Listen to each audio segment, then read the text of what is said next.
கர்த்தருடைய பரிசுத்த நாமத்திற்கு மகிமை உண்டாவதாக. ஆண்டவராகிய இயேசு கிறிஸ்துவின் நாமத்தினாலே இந்த புதிய நாள் உங்களுக்கு ஒரு ஆசீர்வாதமான நாளாக இருப்பதாக. இந்த நாளுக்கான கர்த்தருடைய வார்த்தை சங்கீதம் 6:8 வசனத்துடைய கடைசி பகுதி. கர்த்தர் என் அழுகையின் சத்தத்தை கேட்டார். ஆமேன். ஆண்டவர் நீங்கள் அழுது கொண்டிருக்கிற உங்கள் சத்தத்தை கர்த்தர் கேட்டு விட்டார். ஆமேன்.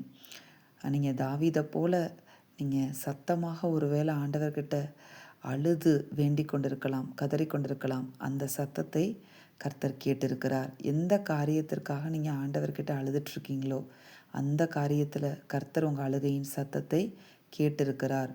ஒருவேளை அன்னாலை போல வெளியே சொல்ல முடியாமல் உங்கள் இருதயத்திற்குள்ளாகவே நீங்கள் அன்னாலை போல் ஆண்டவர் சமூகத்தில் நீங்கள் அழுது கொண்டிருந்தாலும் அன்னாளின் அழுகையின் சத்தத்தை கேட்ட தேவன், அந்த இருதயத்திலிருந்து பிறந்த அந்த அழுகையின் சத்தத்தை கேட்ட தேவன் எப்படி அன்னாளுக்கு ஒரு அற்புதத்தை செய்து அன்னாளுடைய அந்த அழுகையின் பள்ளத்தாக்கை நீரூற்றாக மாற்றி கொடுத்தாரோ அதே போல் கர்த்தர் இன்றைக்கு உங்களுக்கு சொல்லுகிறார்.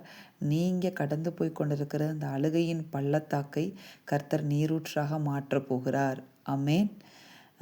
நிச்சயமாக அன்னாளுடைய வாழ்க்கையில் செய்த அற்புதத்தை உங்கள் வாழ்க்கையிலையும் செய்வார். அன்னாள் தேவ சமூகத்துக்கு வரும்போது அவளுக்கு யார்கிட்ட சொல்லி அழுதாலும் ஆறுதல் கிடைக்காத ஒரு சூழ்நிலை, வீட்டுக்குள்ளே போனால் குத்தப்பட்டுக்கிட்டே இருக்கிற ஒரு சூழ்நிலை.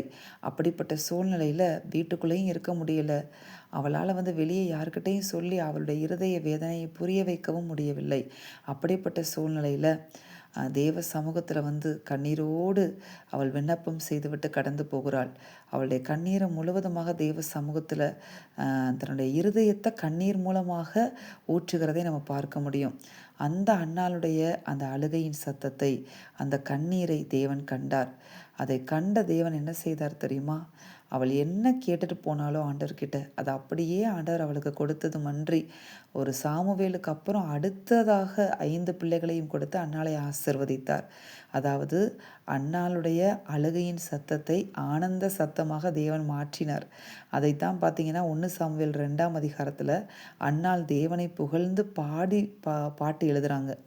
பாருங்களேன், ஒரு ஸ்டேஜில் வாயை திறந்து விண்ணப்பம் கூட செய்ய முடியாத அளவுக்கு துக்கத்தினால அவங்க இருதயம் துக்கப்பட்டு அழுது கொண்டு போன அன்னாள் 1 சாமுவேல் 2ஆவது அதிகாரத்தில் அவங்க சாட்சியோட ஆனந்த சத்தமாய் தேவனை பாடி துதி செய்கிறதை நம்மளால் என்ன செய்ய முடியும், பார்க்க முடியும். அதனால் உங்கள் கண்ணீரின் பாதை, உங்கள் அழுகையின் பாதை உங்களுக்கு நிரந்தரம் அல்ல.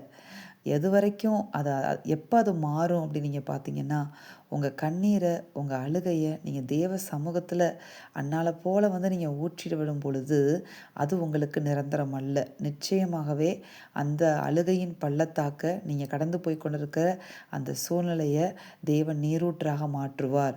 அன்னாளுக்கு எப்படி அந்த அழுகையின் சத்தத்தை ஆனந்த சத்தமாக மாற்றினாரோ அதே போல் இன்றைக்கு அழுது கொண்டிருக்கிற உங்கள் இருதய சத்தம் ஆனந்த சத்தமாய் மாறி நீங்கள் ஆண்டவரை பாடி துதி செய்கிற நாட்கள் வருகிறது.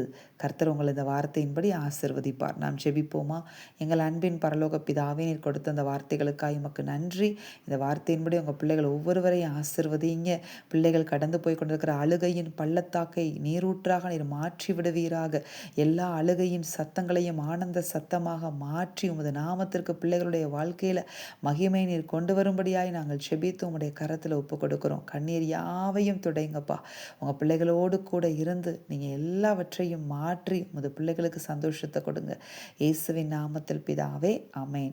இந்த வார்த்தையின்படி இந்த நாளில் தேவன் உங்களை ஆசிர்வதிப்பாராக. ஆமேன்.